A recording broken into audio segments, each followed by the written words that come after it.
Okay, hello. Happy Tuesday, everybody in my dragon family. Araya Anra here coming to you live, as I do almost every Tuesday for the past several years, or Thursday, right? I want to bring in today a topic that is probably hitting quite a few of you.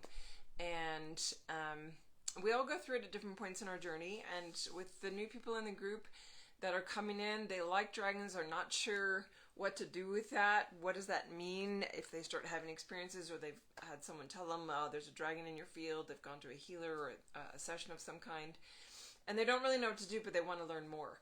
So as we start on this path, a lot of times we start having amazing experiences or bits and pieces, and then we start doubting and questioning. So I want to talk about that and how we move past that, how we keep going so that we keep expanding. Because the magic is real, the experiences are real, the beings that you encounter are real, and it's about the limiting self-constructed mind structure that is part of this 3D realm that is what's holding you back. And it's about deconstructing that, about seeing it for what it is, about seeing the truth that is inverted within everything. And so this was on my heart this morning to bring up and bring some light to. So where do we start with that? We start by having experiences, right? We so much beyond this 3D realm. And as we keep accessing more and more, that's when we start opening to ourselves, to magic, to the flow of the universal laws. And so if we stop and doubt and question and go, no, I'm crazy, this isn't real, I'm going to go back to my normal life and get comfortable and stay in my comfort zone and keep reading whatever texts that do make you feel comfortable and okay, then we stunt ourselves. Then we stop our growth. So how do we know when we have one of those experiences that it's real and that we're not crazy and that we're not imagining it, so that we keep going? So the big part for me has always been, and early on, I remember we need external confirmation. So if you have friends around you that are empaths, or that you know someone that is, I was gifted with someone on my path early on that knew about energy, wasn't super psychic or empathic himself. He was sort of like a mentor, but he had stones and arrowheads that he had collected, his Native American connection, from all over different places that he had traveled and hiked. And hi Linda, good to see you. Oh, happy birthday. And so he was able to confirm for me my ability to feel and read energy. And that was really the nicest thing to expand me on my path. So he would put an arrowhead or a stone from one of the places that he knew the history of, he knew the story, whether it was a battlefield, where what might have transpired there. And he would lay it in my hand. He wouldn't say anything other than, tell me what you feel. Tell me what you're sensing. So I would feel into the energy and allow the stream to come in. And I would be able to tell him it was a bird point, or it was a point used on a person, it was used in a battle, it was used in hunting, it was near a riverbed, it was in this part of the country. And he would be able to validate for me everything that I said. So I was very blessed because I had someone who could say, yes, you're accurate, what you're getting is right on, keep going. And that happened with a lot of experiences, so I learned to trust it. But if we don't have that, how do we know it's real? How do we know the lucid dream that we had was real? How do we know that the angelic experience we had was real? Or that dragon in the backyard, nah, I'm going to question it. And then as soon as we doubt, it can disappear. It can go away. It's not really gone, but the veil has dropped again. And so for me, I know it's real when it's something that comes in that is totally unexpected, especially in answer to a question. And I know that it's not something that I would have created out of my imagination. So sometimes there are things that you might go, well, I could create that. But most of the time, when you have a very solid experience, it's going to be something, especially with an encounter where you're getting information or an answer to something, that every time I've gotten an answer or an insight, it's absolutely hands down something that I wouldn't have made up. And it's unexpected. The ones that take you by surprise, and you go, oh, I hadn't considered that, or I wouldn't have thought that was possible. Those are the ones that you know hands down are real, because it's not coming from your own being making it up. And as soon as we can just allow that to be real, then we actually start having more and more experiences, and those become the validation and the confirmation. And one might argue, well, then that becomes the pathway to, like, well, I'm just opening to my imagination and I'm crazy and I just want to have these experiences, so I'm making them up from somewhere within me, my inner child, whatever. And the other thing that I've often said, and some of you guys have heard this before, is when you want to know whether it's real or not, at the end of the day, at some point in our journey, when we're fully connected to our higher self and our guides, and maybe it's when we cross over, maybe it's when we ascend, maybe it's when we just move so into our mastery that we are 100% confident, no doubts whatsoever, that we'll know all of it, that we'll know and recognize and realize, yep, all of it was good. But until that point, for me, if the journey becomes magic and things keep aligning in your life because of your openness to these experiences, where you start learning more, start feeling better, start feeling more joy, start expanding into yourself, start recognizing more vibrancy and color in the realm around you, experiencing more people being drawn to you and experiences being drawn to you magnetically that resonate and bring you into a higher alignment. When your path keeps opening and things keep happening to show you, I'm on the right track, I'm getting somewhere, that to me is more important than whether or not it's real, in the sense of I can believe it 100% because I know it's concrete. Because everything concrete we're actually going to come to a realization is not actually the truth. This is a reality. It's a construction. It's a construct that we've agreed on. And when we move out of 3D and we start embracing 5D and all the magic that that entails, then we start to really recognize. And so the point within this is whether or not it's real. If it's positive for you, if it's bringing you joy, if it's bringing you alignment, if it's bringing you magic and making your everyday journey better and better, then allow it. And at some point, you'll get the validation. What do we do then? What do we do at different periods? You might go through a whole bunch of experiences and realize, like, yep, I'm going with it. It feels good. It's making things better. I'm more joyous. I'm happier. Everybody around me is happier. There's a different vibe. I'm magnetizing towards me. There's abundance flowing.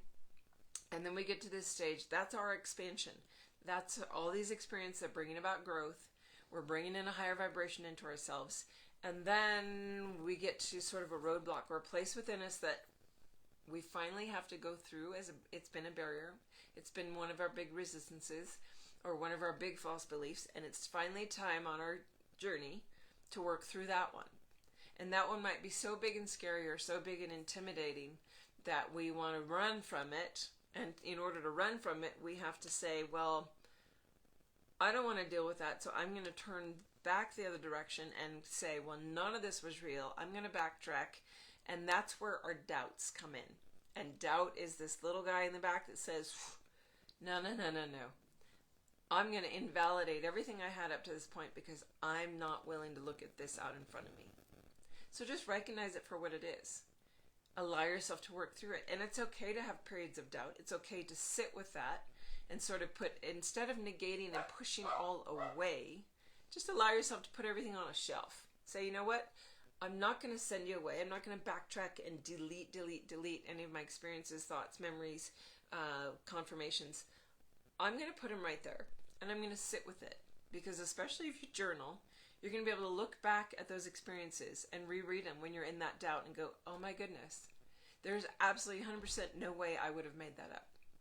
There's absolutely 100% no way that on this other date when I had this experience that I wasn't even supposed to be there. And something miraculous and synchronous brought me to that. And there it was. And it's those rereadings, it's those memory banks that may be enough for you to say, I'm not going to allow this doubt to creep in and shut me down. I'm going to keep going. I'm going to push through that next barrier in front of me and keep making more experiences come. Keep allowing more and more to open up for me. So whether it's real or not, if it's bringing you joy, then it doesn't really matter. It's a moot point. But the beauty of that is when you release that and allow the experiences, the magic, the joy, you are going to get to a place in your journey where you hands down know 100%. when you've moved back beyond all those resistance barriers, those walls that you've needed to work through, and you'll get to a place where you can look back and go, I am so grateful that I didn't let go of that. I didn't stop. And what's also incredibly beautiful about it is each one you progressively move beyond and bring more and more vibration into yourself because of the willingness to expand, the willingness to experience. More beings can come and assist and guide, especially higher dimensional beings. And you keep bringing more and more high vibration into your field, which allows more of the magic to unfold. Because as you get higher in your vibrational field, you get closer and closer to your true resonance and your light body and your ability to merge with that, which is our ascension process happening. And there's a lot globally right now, planetarily, energetically, that is assisting this. So what a beautiful time to be in this place. And I felt like there must be a lot of people either in the group or who are going to watch this either here live or on the replay that are in that place of doubt, that are in that questioning of, is this even real? What? Because there's like a pressure cooker on the planet right now. We're in this place where we've had so much compression in the last year and a half that has allowed us to hunker down and in order to invert and go out and expand up like a flower blooming from within. And as we allow that, we really have an opportunity to go somewhere big right now. So with that, I did feel called to bring Rainbow Dragon and Lapis Dragon in to the field with me today. They felt really aligned. Rainbow Dragon comes from the Rainbow Realms, where magic is inherent in all the beings from the Rainbow Realms. Beautifully, I had a realization not long ago of the Rainbow Realms and their connection to magic and why it's there, because the dragons were actually part of the beings that created the Rainbow Realms, and they were the ones that brought and seeded the magic in, so that all beings, and not just the dragons, would be able to be infused with that magic and actually operate it within that earth magic realm, the connection there. So brought in the magic, and then the Lapis Dragon being very connected to the lineage with the Sapphire Dragon and through the heart, which is a deep heart truth. So what I'd like to do is see what kind of card we draw. I've been having fun with my Oracle deck that's finally out. I don't know if everybody has seen it. The Divining with the Dragons deck is now here in my hot little hands to be able to ship out. Those that are waiting for gilded decks, patience is great. FedEx has now lost one of the boxes. So it's out of my control. There's a reason that everybody that doesn't have them yet is on hold or waiting. We'll see what that magic reason is. But the little booklet here gives all the detail about each card and these 44 incredible images, which are all available as canvas prints to bring that energy directly into your room. I've got a wall of dragons here that is just incredible and powerful. So let's see, as I'm talking about this question, how do we know it's real? I'm going to hold that intention with the cards. So card readings, just like you do with other decks, holding in your heart with your intention, allowing yourself and your dragon to claim the deck to be yours. And I'm going to allow this deck as mine, but as I connect to the entire energetic of the group, I allow it to work through for everyone's benefit. And I'm going to allow the cards to speak to me, to answer this. How do we know it's real? What insight from the dragons can come to assist with that knowing, that confirmation for us? And some people like to shuffle and let a card fall out. I actually like to feel the deck energetically and allow it to cut right where I'm feeling the energy that's trying to speak to me the loudest. And it's right here. And we have the Sun Dragon, the beautiful Sun Dragon. I love this powerful image. And so the Sun Dragon is speaking to us about that. How do we know it's real? All right. Amplification, radiance, and divinity. The Sun Dragon, amplification, radiance, and divinity. I'm going to read the whole description on the card from the book for you, so that we can get a bigger answer from the Sun Dragon about this. How do we know it's real? All right. The Sun Dragon. So the primary word for the Sun Dragon is golden. Hello, Liz. The golden ones are often those at the top of the podium, the front runners that lead the pack, undaunted by what may be around the next bend. The sun dragon in your field today encourages you to charge ahead boldly. In order to do so, you may need to recharge your batteries, physically, mentally, spiritually, and energetically. You will need the stamina for what lays ahead. The road won't be easy, but you have divinity on your side with the sun dragon. He can breathe the golden frequency of the new template through all of your bodies, realigning every cell to prepare it. If you feel ready, let the sun dragon transport you to the new earth grids. The sun dragon can create a direct connection with the divine through the portal of your heart. So how does that relate to how do we know it's real? This to me says trust the divine, trust within, and keep going. Because this was the other thing that was on my heart this morning. So this is interesting because I've been feeling this messaging of the time is really now. We have to step up the game. Things are unfolding that cannot be held back. There's a momentum, and really we have to get on our game now. I talked about this a bit, I think it was last week, it might have been 2 weeks ago, because time is not really relevant anymore for me. But this ability to call in the divine is on your side. Those are the angelic beings, those are the dragon beings, those are the ones that are your guides that are coming in to assist. So if they're saying, you've got to trust, you've got to step up your game, then you have to boldly go forward. Whether you think it's real or not, you have guidance coming to you, you have energies assisting you, and you need to just grab it by the horns and drive on forward with whatever is in front of you that you're doubting, questioning. Trust and go forward. So you have amplification, radiance, and divinity as 3 core themes with that, amplifying. And ask, if you have something then you're in doubt of, man, how do I know this is real? How do I know that I'm not making this up? If what I've shared today hasn't assisted enough, then ask your guides. Set your intention out there. I want you to give me a confirmation and show me it's real. I have people all the time that do stuff like that. I had someone in my Dragonheart program last year. They were trying to decide if they were going to do the second half and continue on. And they asked for a sign from the dragons. And they looked up, like they went outside, and literally within minutes they had 2 or 3 dragon things show up in their field. And they went, I got it, okay. And then they went into doubt again 2 weeks later. Reminder, all right, the dragons will keep putting it in your face when you intend and ask and invite their assistance. The guides can only come in and assist when we allow it. They can be around you all the time, but you won't see or feel their messages, their involvement, their trying to cross something into your path that is a good move for you to move towards.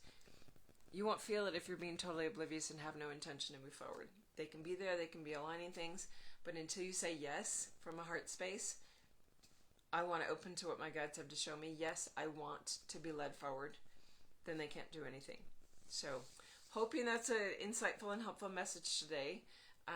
Know that it's real. Know that whether or not you want to come to the knowing in your own self of its realness, if it makes your life better, then go with it for a while. And I wish you guys a fabulous, fabulous week. I will not be on live next week. I'm going to be away again, out. I'm actually going to be going to Shasta.